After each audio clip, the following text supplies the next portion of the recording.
हम लोग इस टॉपिक में आगे बढ़ते हुए बहुत ही इम्पोर्टेंट न्यूमेरिकल है, आप ध्यान देंगे तो बहुत सिंपली आप बना पाएंगे।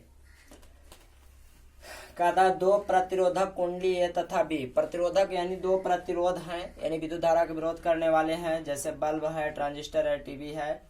दो प्रतिरोधक कुंडली ए तथा बी जिसमें प्रत्येक का प्रतिरोध 24 ओम है।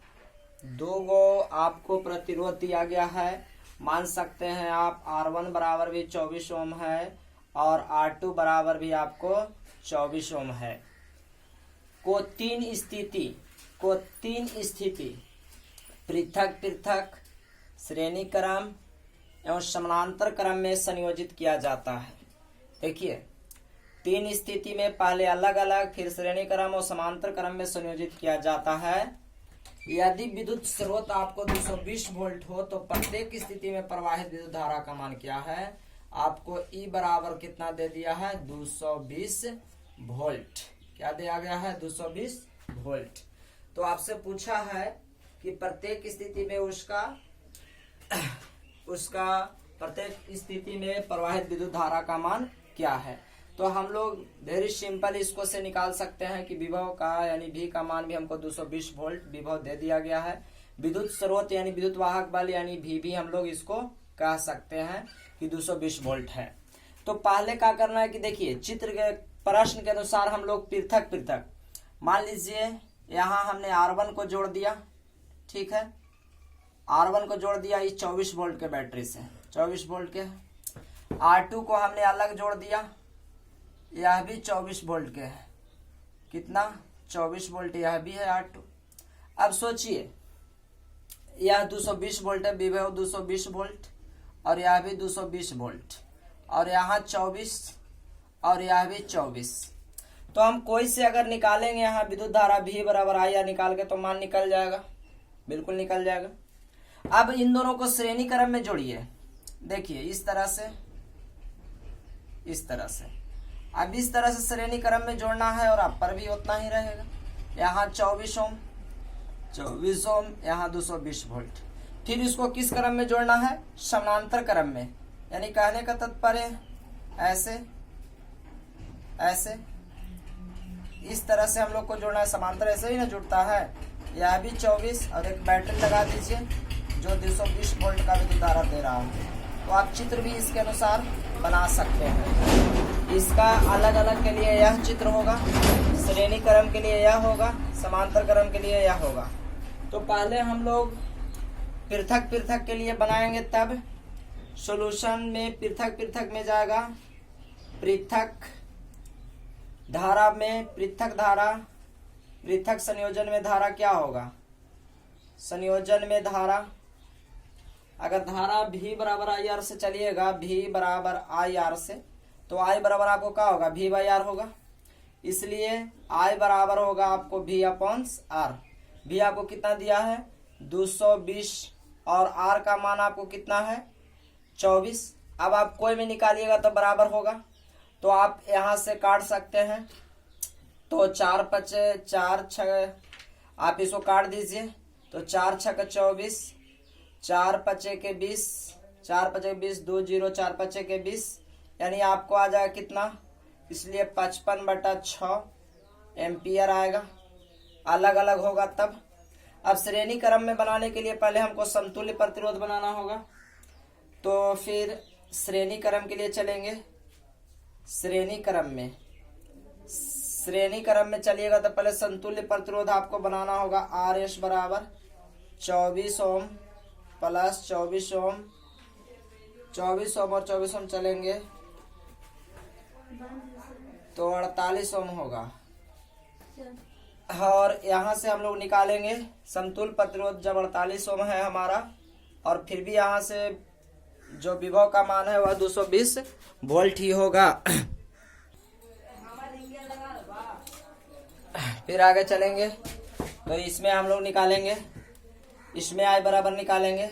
इसलिए इस कंडीशन में I बराबर आपको होगा V बाई R।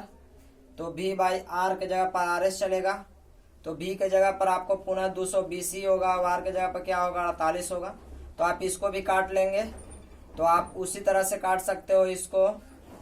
तो आप 4 से काटिएगा तो यह आपको 55 बार में कटेगा और यह आपको कितना बार में कटेगा, 12 बार में कटेगा।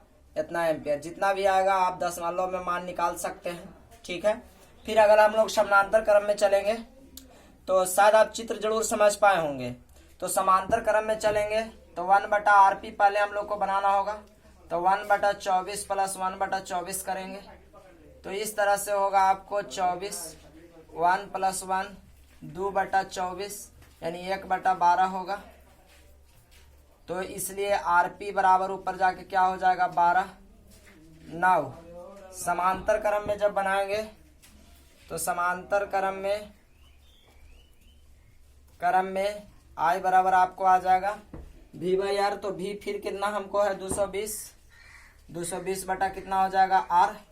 तो आप उसी तरह से काट सकते हैं। 4 से काटिएगा तो 3 बार में और 4 से काटिएगा तो 55 बार में। आप जरूर निकाल करके देखें कि सब तरह से आपको कितना धारा का मान आ रहा है।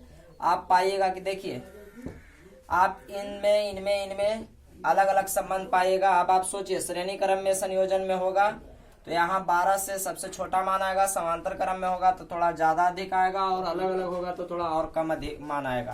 तो इस तरह से आप चाहे तो अलग अलग भागा दे करके लिख सकते हैं और आपका मान निकल जाएगा। तो आशा है आप जरूर इसको समझ पाए होंगे। कुछ ऐसे ही और महत्वपूर्ण न्यूमेरिकल आपके लिए लेके आए हैं जो आपको मैं करा दे रहा हूं और आप खुद ही इसको वीडियो को रोक कर खुद न्यूमेरिकल करने का कोशिश करिए। तो आशा है आपको यह वीडियो जरूर समझ में आ रहा होगा और अगर आपको यह वीडियो पसंद आए तो प्लीज लाइक और शेयर जरूर करें। हम लोग अगले प्रश्न पर बढ़ते हैं और इस न्यूमेरिकल को हल करते हैं। बहुत सिंपल है। 960 कूलम आवेश को 1 घंटा में 960 कूलम आवेश को 1 घंटा में 50 वोल्ट विभवांतर से स्थानांतरण कराने पर कितना ऊष्मा का उत्पन्न होगा। देखिए हम लोग को ऊष्मा उत्पन्न कराना है तो ऊष्मा के लिए सूत्र है V बराबर W। हम लोग सूत्र जानते हैं V बराबर W/Q। तो V जहाँ विभव है यानी विभवांतर है, W यानी हमें ऊष्मा ऊर्जा, ऊष्मा जो है ऊष्मा हीट ऊर्जा से ही रूपांतरण ऊर्जा का ही रूप है। तो यानी V बराबर W/Q। तो ये प्रति एकांक समय में देखिए ये होता था प्रति एकांक आवेश को प्रवाहित करने, प्रति एकांक आवेश को अनंत से 1 बिंदु तक लाने में किया गया कार्य। मतलब यहाँ हमें समय का तात्पर्य नहीं रखा, हमें केवल यह है कि यहाँ पे प्रति एकांक आवेश को प्रवाहित कराने में लगता था, ठीक है। तो इस तरह से हम लोग को जो किया गया कार्य है उसका फाइंड कर देना है, यानी ऊष्मा का मान निकालना है, W का मान निकालना है। तो ठीक है आप लिख लें।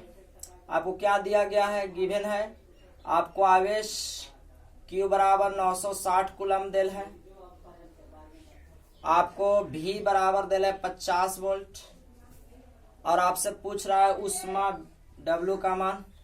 तो आप निकाल सकते हैं। वी नो दैट, आपको ये पता है सूत्र पहले से, V बराबर W/Q। इसलिए W बराबर निकालेंगे तो VQ हो जाएगा, ठीक है। और VQ आ जाएगा और V का मान यहाँ हम लोग V कितना दिया है हम लोग को 50 और Q का मान कितना दिया है 960। अब हमको ऊष्मा जो भी मान आएगा जैसे गुना कर लेंगे, 6 × 30 की 0 हासिल 3 हो जाएगा, 6 × 30 की 0 हासिल 3, 9 × 5 45 और 3 48 हो जाएगा और 2 0 आपको बचा रह गया, ठीक है। इतना जूल ऊष्मा हमको जो आ रहा है वह किस हिसाब से आ रहा है, 1 घंटा में आ रहा है। कितना देरी में आ रहा है, 1 घंटा में। यदि हमें 50 वोल्ट का विभवांतर से 960 कूलम आवेश को 1 घंटा प्रवाहित करेंगे तो कितना ऊष्मा उत्पन्न होगा या कितना ऊर्जा व्यय होगा, तो 48,000 जूल 1 घंटा में व्यय हो जाएगा। तो ऐसे ही कुछ इम्पोर्टेंट एक और महत्वपूर्ण प्रश्न को मैं शामिल करता हूं, तो ज्यादा समझदारी से आपको समझना है, देखिए उसको।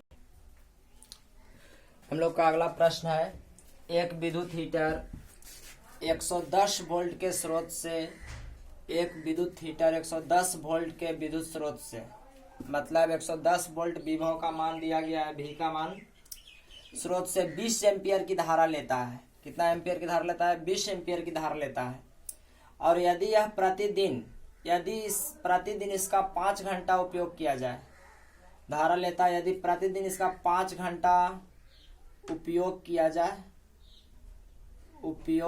जाए तो 30 दिनों में कितना खर्च आएगा? 30 दिनों में कितना खर्च आएगा यदि 1 यूनिट का मूल्य 3 रुपया? देखिए, तो हम लोग पढ़ चुके हैं कि एक यूनिट को हम लोग 1 kWh कहते हैं। एक यूनिट को हम लोग क्या कहते हैं? 1 kWh कहते हैं। एक यूनिट को जब 1 kWh कहा जाता है तो 1 kWh कहने का तात्पर्य है तो 1 kWh कहने का तात्पर्य था कि हम लोग को 1 kWh को हम लोग 1 यूनिट कहते थे। तो 1 kWh यानी यह ऊर्जा का खपत रूप था, आपको हम पढ़ाए थे। देखिए, तो kWh तब आता था जब हम लोग किलो से भाग देते थे, मतलब 1000 से भाग देते थे kWh, और नहीं देते थे तो हमको क्या आता था? वाट घंटा। और वह वाट घंटा जो है ऊर्जा व्यय है। क्या है? ऊर्जा। आप याद करिए कि हम आपको लिखाए थे या बताया गया था वाट, किलोवाट, मेगावाट शक्ति के ऐसा मात्रक है, जबकि वाट सेकंड, वाट घंटा और किलोवाट घंटा, वाट सेकंड, वाट घंटा जो थे यह ऊर्जा का मात्रक था। तो हम लोग जो दिए प्रश्न है उसको पहले लिख लें और पहले कैसे यूनिट बनाएं, और यूनिट बना के 3 से खाली क्या करें? गुना करें, हमारा आंसर प्राप्त हो जाएगा। तो आपको V बराबर कितना दिया है? 110 वोल्ट। आपको I कितना दे दिया है? 20 एम्पियर। और आपको प्रतिदिन आपको समय कितना दिया गया है? समय भी दिया गया है 5 घंटा का। आपको दर भी दिया गया है 3 रुपया पर यूनिट है। तो आपसे खर्च पूछा गया है। तो हम लोग अगर ऊर्जा व्यय का सूत्र लगा दें, वी नो दैट ऊर्जा व्यय बराबर, ऊर्जा व्यय का एक सूत्र था। देखिए, एक हम लोग W का सूत्र पढ़े थे, VIT। याद करिए, W बराबर हम लोग का सूत्र था ऊर्जा व्यय, W बराबर VIT। तो V आपको होगा 110 गुने 20 और गुने कितना? 5 घंटा था। तो अब इसको से हम लोग गुना कर देंगे। तो देखिए, 11 दूना के 22, 22 पचे 110, 11 दूना के 22 और 22 पचे 110 और 2 जीरो हमको बचा रह गया। इतना हजार हमको घंटा बच गया है। वाट घंटा आता था ऊर्जा के रूप में, ऐसा मात्रक निकालेंगे तो वाट घंटा हमको चाहिए। अब हम लोग इसको किलोवाट घंटा में बदलने के लिए 1000 से क्या करते थे? भागा देते थे। इसलिए हमको किलो में बदलने पर जो आ जाता था वह, इसको हम लोग क्या लिख सकते हैं? 11,000। देखिए, 11,000। अब हम 1000 से इसको भागा देंगे तो यहाँ आ जाएगा kWh, क्योंकि अभी WH था, भागा देंगे तो kWh। इस तरह से बदल गया तो आपको बच गया 11 kWh। और इसी को हम लोग कहते थे 1 यूनिट का विद्युत ऊर्जा। मतलब kWh को 1 यूनिट कहा जाता था। तो यहाँ कितना यूनिट हो जाएगा? 11 यूनिट हो जाएगा। यानी विद्युत ऊर्जा जो हमारा आ जाएगा वो कितना आ जाएगा? 11 यूनिट। और अब 1 यूनिट का दाम कितना दिया है? 3 रुपया। इसलिए खर्च बराबर हमको कितना हो जाएगा? खर्च बराबर निकालेंगे तो 3 से 11 में गुना कर देंगे तो कितना होगा? 33 रुपया का खर्च आ जाएगा। इस तरह से आप लोग इस प्रश्न को सोल्व कर लेते हैं और आपका आंसर आ जाता है। पावर नहीं होने की वजह से थोड़ा डिस्टर्ब है, ये इसको आप समझदारी से देखें। फिलहाल अभी तो पावर आ गया, आप इसको नहीं समझ पाए हैं तो एक बार दिए मान को सब लिख लीजिए। आप ऊर्जा का सूत्र जानते हैं, W बराबर VIT। अब दिए मान से हम लोग ज्ञात करें तो ऊर्जा के तो WH में आएगा, क्योंकि वाट सेकंड, वाट घंटा हम लोग को ऊर्जा कैसे मात्रक मिलता है। तो इस तरह से हम लोग इसका मान निकाल दिए। अब इसको हम लोग किलोवाट घंटा बदलने के लिए 1000 से क्या देंगे? भागा देंगे तो 11 यूनिट, 11 kWh बचेगा। 11 यूनिट आ गया, यानी kWh को यूनिट भी कहते हैं। अब 1 यूनिट का कीमत 3 रुपया, तो 11 यूनिट का 33 रुपया। यानी 1 महीना में उसको चलाने पर यानी 30 दिनों तक। अभी देखिए, अब 30 दिनों की भी बात कर रहा है। तो अगर 30 दिनों की बात कर रहा है तो यह तो हम लोग सिंपली फाइंड किए थे कि हम लोग प्रतिदिन 5 घंटा चला रहे हैं। प्रतिदिन कितना चला रहे हैं? 5 घंटा चला रहे हैं। तो अभी हमको अगर 30 दिनों तक चलाना है, समय भी दिया 30 दिन, इसलिए 30 दिन में खर्च, 30 दिन में तो आपको कितना हो जाएगा 33 गुने कितना 30, तो 33 तिया के 99 यानी 990 रुपया, यानी एक महीना में 990 रुपया का वह बिल खत्म करेगा, यानी उसका खर्च आएगा। तो आशा करते हैं कि आपको यह न्यूमेरिकल जरूर समझ में आया होगा। तो प्लीज आपसे एक गुजारिश है, अगर आपको यह न्यूमेरिकल समझ में आया है तो एक लाइक और एक शेयर करना ना भूलें, और आप चैनल को सब्सक्राइब ना किए हो तो कर लें, और अगर किए हैं तो दोबारा करने की आवश्यकता नहीं है। कुछ और न्यूमेरिकल को हम लोग आगे देखते हैं।